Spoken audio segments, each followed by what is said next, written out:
Hey friends, this is Miss Regine from SOAR Educational Services, and today we're going to learn how we can change a repeating decimal into a fraction. So repeating decimals are rational numbers and fractions are rational numbers, and the reason repeating decimals are rational numbers is because they can be written as a fraction. So let's see how we can do that.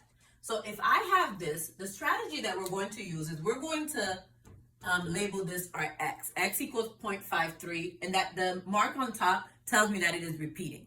Now, the first thing I'm going to do now is multiply this number 0.53 by 100. If we multiply something by 100, we can just think about moving our decimal 2 spaces.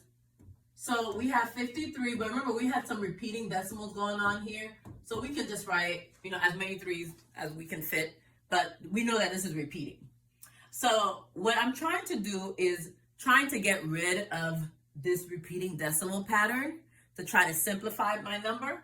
So next thing I'm going to do, and we're just manipulating. So you have to think about what can I multiply by to get rid of this 0.333333 that keeps going. So I can multiply one more time by 10, and that original number, x equals 0.53333 repeating. If I multiply by 10, all I have to do is move my decimal 1 space now. So that is 5 point. But here, look, I have those repeating 3s.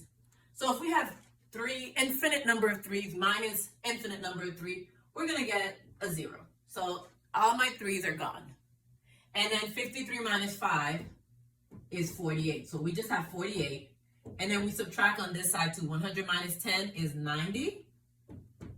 100x minus 10 is 90x. So we have 90x equals 48. But if we want to know what x is, we're going to divide by 90, and we got x equals 48 over 90. And that is a fraction. Now, this fraction is not in simplified form, so we can simplify it. We can divide both of these numbers by 3.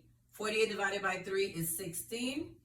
90, and I think actually that wasn't the smallest, probably 6 would have been. So it's just not simplified. So if we did it by 6, 48 divided by 6 is 8, and 90 divided by 6 is 15. So that is the simplified form of this fraction. So we just learned how to change a repeating decimal into a fraction.